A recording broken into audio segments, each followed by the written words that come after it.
Selamat datang di channel Renungan Meditasi bersama Sang Sabda. Channel ini berisi renungan singkat meditasi Kristiani yang berbasis iman Katolik. Topik kita hari ini adalah melepaskan ego dan menemukan kasih Allah.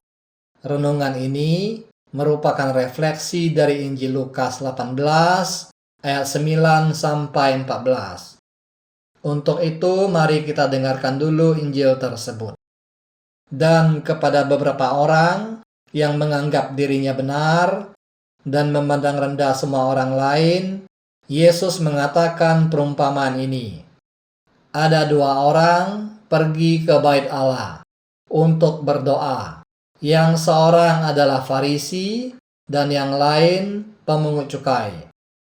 Orang Farisi itu berdiri dan berdoa dalam hatinya begini, "Ya Allah, aku mengucap syukur kepadamu karena aku tidak sama seperti semua orang lain. Bukan perampok, bukan orang lalim, bukan pezina, dan bukan juga seperti pemungut cukai ini. Aku berpuasa 2 kali seminggu.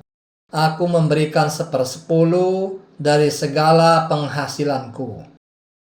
Tetapi pemungut cukai itu berdiri jauh-jauh, bahkan ia tidak berani menengadah ke langit. Melainkan ia memukul diri dan berkata, "Ya Allah, kasihanilah aku orang yang berdosa ini." Aku berkata kepadamu, orang ini pulang ke rumahnya sebagai orang yang dibenarkan Allah, dan orang lain itu tidak. Sebab barang siapa meninggikan diri, ia akan direndahkan. Dan barang siapa merendahkan diri, ia akan ditinggikan. Demikianlah sabda Tuhan. Syukur kepada Allah. Pernahkah kita merasa bangga karena merasa lebih baik dari orang lain? Mungkin tanpa sadar kita pernah berpikir, "Untung aku bukan seperti dia." Namun Yesus mengingatkan kita lewat perumpamaan tentang orang Farisi dan pemungut cukai, bahwa Allah tidak terkesan dengan kebanggaan, melainkan tersentuh oleh kerendahan hati. Dua orang pergi ke bait Allah untuk berdoa. Orang Farisi berdiri tegak, penuh keyakinan diri. Ia berkata, "Ya Allah, aku bersyukur karena aku bukan perampok, bukan orang lalim, bukan pezina, atau seperti pemungut cukai itu." Ia berbicara bukan kepada Allah, tetapi kepada dirinya sendiri. Ia ingin meyakinkan Tuhan dan mungkin juga dirinya sendiri bahwa ia lebih baik dari orang lain. Sementara itu, pemungut cukai berdiri jauh-jauh, menunduk, bahkan tak sanggup menatap ke langit. Ia hanya berkata, "Ya Allah, kasihanilah aku orang berdosa ini." Dan justru dialah yang pulang dibenarkan oleh Allah. Yesus mengajarkan bahwa Allah tidak mencari kesempurnaan lahiriah, melainkan kejujuran hati. Ia tidak perlu dibuat terkesan dengan keberhasilan atau doa-doa yang indah kita. Karena ia sudah tahu siapa diri kita yang sebenarnya. Yang berharga bagi Allah adalah sejauh mana kita mengenal dan menerima diri kita yang sejati. Ketika saya bermeditasi, kadang muncul dorongan lahiriah untuk merasa berhasil, seolah ingin membuat Allah terkesan. Namun saya belajar bahwa yang diinginkan oleh Allah bukanlah kesempurnaan, melainkan kerendahan hati untuk menerima diri saya apa adanya. Bahkan jika dalam meditasi saya hanya mampu fokus 1% saja dan melantur 99%, Tuhan dengan kasih-Nya tetap menerima yang 1% itu. Karena disitulah 100% kejujuran diri saya. Kesalahan besar orang Farisi adalah merasa dirinya waras, padahal ia sedang tertipu oleh kesombongan rohani. Kegilaan rohani bukan berarti kehilangan akal, tetapi kehilangan kesadaran bahwa kita pun punya kelemahan yang sama seperti orang lain. Sedangkan waras berarti sadar bahwa kita semua terluka oleh dosa yang sama, ketakutan, kegelisahan, dan keinginan untuk terlihat lebih baik daripada sesama. Seringkali demi meyakinkan diri bahwa kita lebih baik, kita merendahkan orang lain. Namun sebenarnya saat kita meninggikan diri, kita justru sedang menjauh dari kasih dan kedamaian. Saat meditasi terasa kering, tidak ada pengalaman rohani yang indah. Ada saat-saat dalam meditasi kita duduk diam, mengucapkan mantra dengan setia, tetapi tidak merasakan apa-apa. Tidak ada kedamaian yang mendalam. Tidak ada hadirat Allah yang terasa. Hanya kekosongan dan kebosanan. Ego rohani kita mulai berbisik. Untuk apa aku bermeditasi kalau tidak merasakan apapun? Mungkin aku gagal.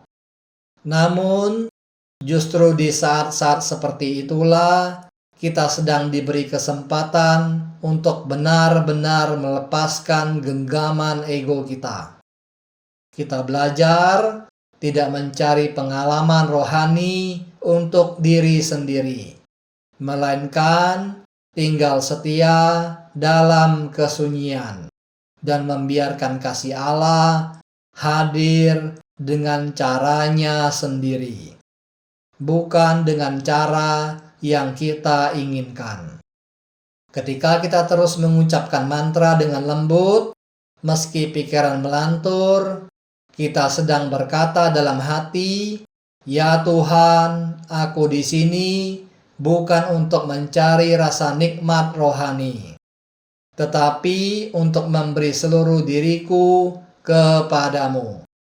Dan disitulah dalam kesetiaan yang sunyi, dalam ketiadaan sensasi atau keberhasilan rohani, kita benar-benar tenggelam dalam kasih Allah.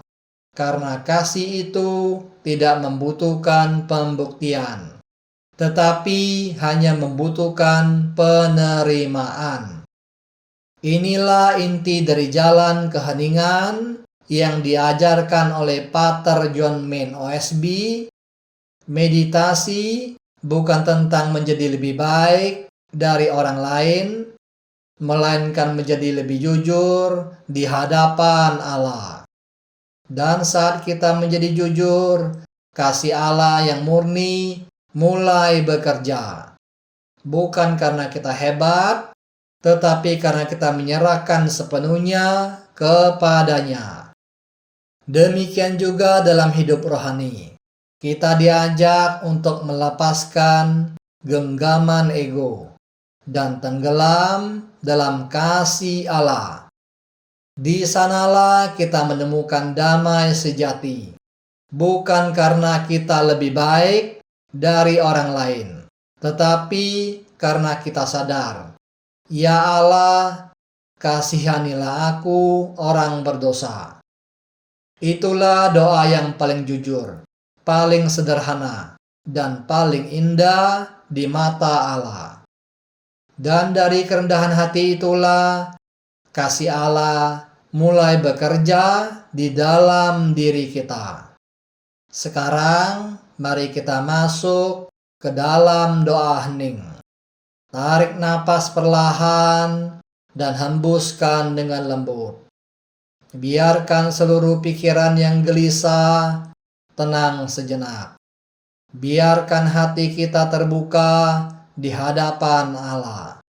Duduklah diam dengan punggung tegak. Duduk santai tetapi sadar penuh. Tutuplah mata Anda perlahan-lahan dan ucapkanlah dalam hati kata doa yang diajarkan oleh Pater John Min OSB.